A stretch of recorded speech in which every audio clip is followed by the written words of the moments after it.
Welcome to Kitchen Table Conversations, a series of short and shareable conversation starters for those of us who have or love and support people with a complicated and beautiful brain.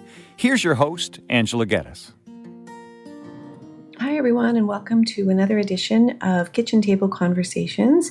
Today, we're going to circle around the opportunity to allow people to make informed decisions. So we're going to start with talking about the new alcohol guidelines, just briefly, again, in an opportunity for people to know the health risks. So, there's been a lot on the news lately talking about these guidelines that now recommend no more than 2 drinks per week, essentially, which, and the evidence is pretty clear that alcohol doesn't really serve us much of a health purpose. And there are quite a few health risks associated with alcohol consumption. I don't think that alcohol is going to go away anywhere soon, but I do think that it's really hopeful and promising to see things like Dry February and a lot of the competitions that we see on social media, and also the development of more non-alcoholic options and mocktails and that kind of thing to allow people the choice, which I think is really, really, really important. And again, this is about choice and making informed decisions. And I guess it's one thing to talk about making informed decisions for yourself and the consequences that would be personal in nature. But then there's also a responsibility, especially when we're talking about the well-being of a developing baby. So, the message still kind of remains unclear around so many risks associated with pregnancy. But I do think these guidelines will help draw attention to that, and the conversation will continue to lead towards prevention, which is a really good thing. So again, though, there is some pushback, and there always is, and I've heard it many times where people kind of see the language and the messaging around pregnancy and reducing alcohol use for young women, and a lot of people see that as paternalistic, and I just really, really strongly disagree. I mean, this is just the truth, and so it is really important for young women in particular to understand that if there is a chance of a pregnancy, or if you're planning a pregnancy, then alcohol shouldn't be consumed. So that means that if we're not using protection, then there is a possibility of pregnancy, and we really need to be mindful that it's not just us that's going to have the consequence of alcohol use, it's going to be our little people, and that's a big deal. There is no doubt that I have a bit of a bias here because I work every single day with individuals who are impacted by alcohol, and I see how hard people do struggle, and it's hard for me to watch people struggle. And what I've said before many times is FASD is everywhere. It's not just reserved for people who really struggle with alcohol addiction and mental health conditions. So, for example, just last week, I walked into a store and just began having a conversation with the store owner about what I do for a living and where I'm working and what my kind of passion is, that kind of thing. And then the conversation continued around personal family dynamics that this individual was experiencing, and was talking about his child, his adolescent, who was making some really impulsive decisions, even to the point where he was just decided at 16 he was going to leave the home, and without a job, without finishing his education, without a really safe place to live. And this was really, really puzzling to the individual that I was talking to. And he continued to talk about sort of lifelong curiosities around behavior and development, but nothing that was really obvious. But it was just puzzling, and parenting was really hard for him, and the family dynamics were really struggling. And then, the conversation continued to evolve, and we understood that there was an adoption involved, and that the mother really did, the biological parents did struggle with addictions of many kinds, including alcohol. So again, we haven't done an assessment, but these are really puzzling behaviors. And these parents, although I don't know this person very well at all, I can tell that there's care, there's concern, there's typical parenting strategies were utilized over the years without success. And this was really, really problematic. And this was like, these parents were worried like 100% of the time and really feeling like they've done this child wrong. So we discussed this a little further, and I continued to offer a little bit of support. And of course, I suggested further investigation. and that if the family reconnects and they're able to get him to, a physician or a developmental specialist, that we always, make sure that we talk about the role that alcohol or other drugs might have played in terms of this person's development. But what remains puzzling to me and kind of frustrating sometimes is that, it's me in a casual conversation in a store that was able to recognize that there's something really curious about this whole dynamic and that we need to understand more. But nobody, including family doctors or teachers or mental health providers that have been involved in this family throughout the history, have ever even considered this. So there's a lot of prevention work that could have been done in those earlier years, which would have mitigated the risk of this kind of crisis situation and this young person being at real risk. I think it's really important for everyone to also understand that it's not just alcohol that can cause some of these difficulties. It's also marijuana, which is another significant risk to the developing baby, and as well as too much screen time, particularly in those years before 2 years of age. That those kinds of things do affect development, particularly in the area of language development, memory, visual perception, reading and concentration, impulsivity, decision-making, hyperactivity, and problem-solving.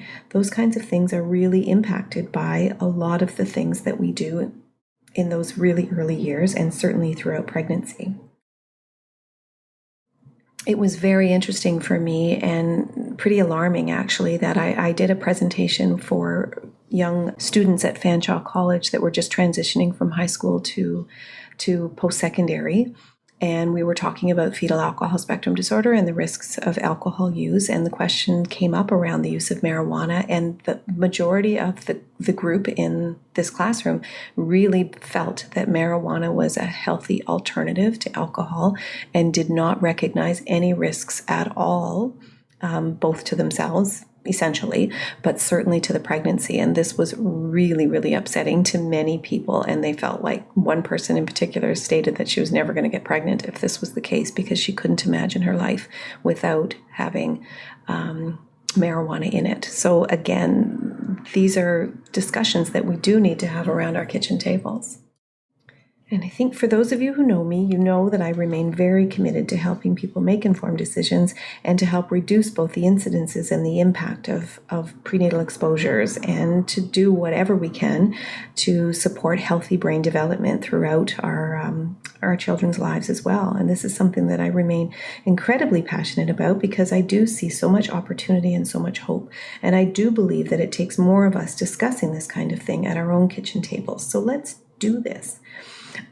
We hear so much about increased rates of attention deficit disorder and autism spectrum disorder. And I know from my personal experience working in assessment for young people and older people, that there are lots of people who are misdiagnosed and left with multiple diagnoses, and many of them have had prenatal exposure to alcohol in their histories. So let's think about this for a minute.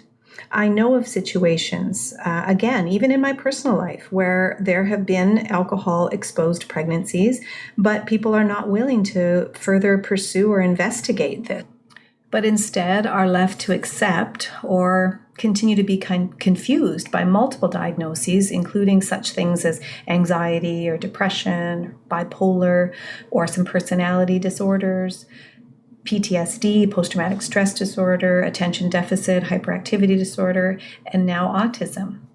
And these multiple diagnoses can be very confusing and can lead people down a number of different paths. And I really believe that we need to do better. And with so much information going on the internet, I really encourage people to, instead of trying to find out for themselves what they might be struggling with, to really go to their family doctor, go to a medical practitioner, and then pursue involvement with a psychologist that can do some standardized testing and can really understand how your brain is working and what kind of impacts mental health is having in your day-to-day functioning. Again, there are so many overlapping characteristics in mental health conditions of all kinds, and then it's particularly complex and confusing when we talk about more neurological conditions. And it is so important that we don't forget that FASD and prenatal alcohol exposure is the leading cause of developmental disabilities within our Western world.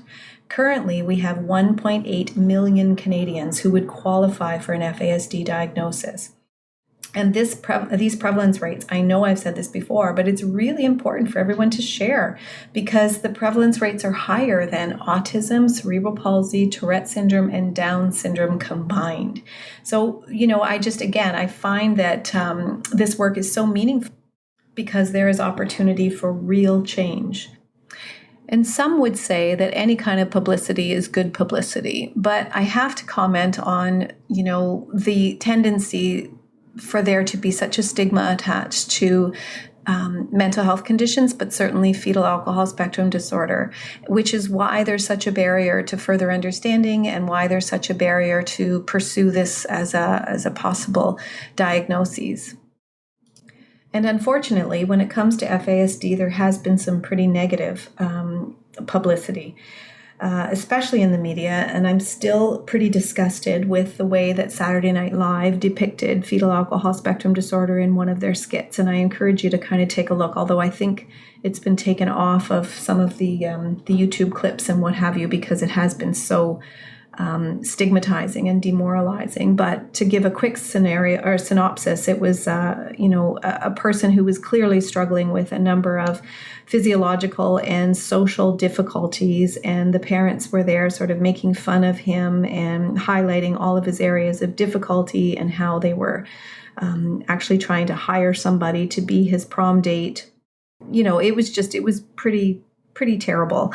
And then just recently, I saw a notice on my LinkedIn account from Our Sacred Breath, which is a person who continues to spread really interesting and positive and hopeful messages around FASD and in her efforts to prevent both the impact and the incidences of it.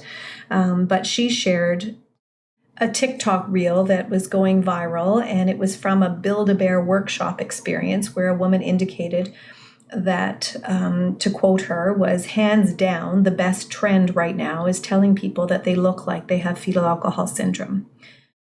And this to me is just, again, so horrendous and what a terrible statement. And I can't even imagine what it would be like for anyone that I support on a regular basis. I can't imagine what it would be like to actually hear those words or to see that people are dismissing a very real condition. And would anyone ever think about saying something like this to somebody who has Down syndrome?